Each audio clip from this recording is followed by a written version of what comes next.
आपले भाईल भैया सरांना नेहरू मेमोरियलच्या कार्यक्रमामध्ये पाहण्याचा योग आला आणि त्यानंतर 19 सेक्शनमध्ये आपले जे प्रॉडक्ट्स आहेत त्यातलं सर्व अटेंड करत गेलो, म्हणजे जे जे मीटिंग होत होत्या त्या मीटिंग अटेंड करत गेलो आणि त्या मीटिंगमध्ये हरित क्रांतीतून अर्थक्रांती हे जे 26 मेचं आपलं सेशन झालं त्यात क्लिक झालं. मी एकनाथ सरांना म्हटलं की आता मला आयडिया मिळाली की काय करायचं आहे, याची आयडिया मिळाली.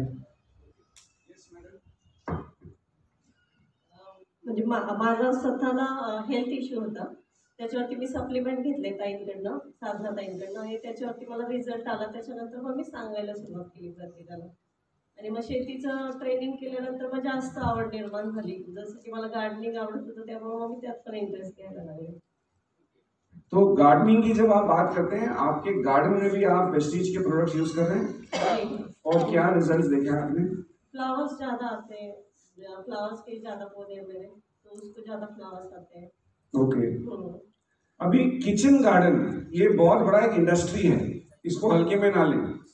हो सकता है कि आपके और मेरे अगल बगल में की खेती ना हो और हमारे पहचान में इतने बड़े बड़े खेती करने वाले लोग ना हो, लेकिन किचन गार्डन करने वाले बहुत हैं. और मेरे ख्याल से कांचन मैडम इसके बारे में ट्रेनिंग भी लेते हैं जो आप अटेंड कर रहे हैं. लेकिन सर के बाद से मुझे एक पता चला, आपने नेहरू मेमोरियल हॉल में कौन सा मीटिंग अटेंड किया? जो हरित क्रांती अर्थक्रांती तो एक, आणि त्याच्या अगोदर 18 मेला झाला होता की आपले जे सेकंड जनरेशन हा बिझनेस करत आहे ड्रीम नाईट मध्ये 21 वर्षाचा मुलगा आला. 21 वर्षाचा मुलगा आला होता आणि आईला मदत करता करता त्यांनी कसं बिल्ड केलं आणि त्यांनी रोल्स रॉईस जे राष्ट्रपतींकडे गाडी आहे ते स्वप्न ठेवलं की 21 वर्षाची मुलं, आता माझी 26 वर्ष नोकरी झाली, की कधी मी हे स्वप्न पाहिलं नाही. रणजित सर किंवा हे सगळेजण सांगतात ना मोटिवेशनल, आपण सोलमणी गुरुकुलला पण कार्यक्रम होतो, मी प्रेक्षक म्हणून यायचं यांच्यासाठी. यांचा बिझनेस आहे, मी म्हणजे त्यांच्यासोबत. पण आता मला वाटायला लागलं की शेतकऱ्यांपर्यंत जर आपण गेलो खूपच छान आहे. कारण शेतकरी आता आम्ही ज्या भागात जातोय, आमच्या ऊसाची शेती आहे, तर ते शेतकरी अगोदर साशंक आहेत, आम्ही खूप उत्पादन काढले, तुम्ही प्रोडक्ट देता त्यांनी आणखी काय होणार आहे. आम्ही त्यांना एवढं सांगतो त्यांनी आणखी काय होणार नाही, पण तुम्ही चांगलं पिकून तुम्ही चांगलं खाणार आणि दुसऱ्यालाही चांगलं देणार, आणि तुमची माती आहे ती पुढच्या पिढीला छान राहील, तुमची माती टिकून राहील. माती टिकली तर पुढच्या पिढी टिकेल.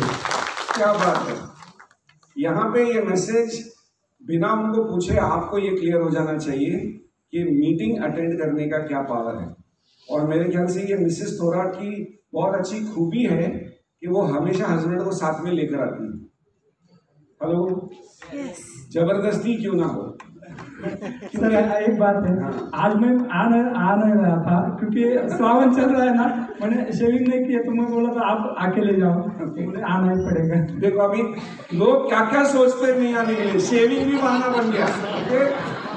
लेकिन वो आए क्योंकि 2 मीटिंग में जो प्रभाव मिस्टर थोराट पे हुआ है वो 10 साल में भी आप, साधना जी और हम मिलके इन पर नहीं कर सकते थे जो 2 मीटिंग में किया है.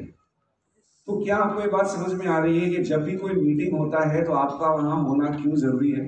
हेलो. और दूसरी बात यहाँ कनेक्ट हो रही है, जो साधना जी ने हमको बताया, एक फ्री सजेशन दिया कि जब भी आप मीटिंग करते हो पहले जाके वो घर में मीटिंग करो सबके साथ. अभी यहाँ एक हस्बैंड वाइफ को अगर ये बिजनेस समझ में आ गया है, मेरे ख्याल से तो ये अनस्टॉपेबल है ना? हेलो, ताली बजाना चाहेंगे इसके लिए. Thank you so much. Thank you. Mic हम देना चाहेंगे राइट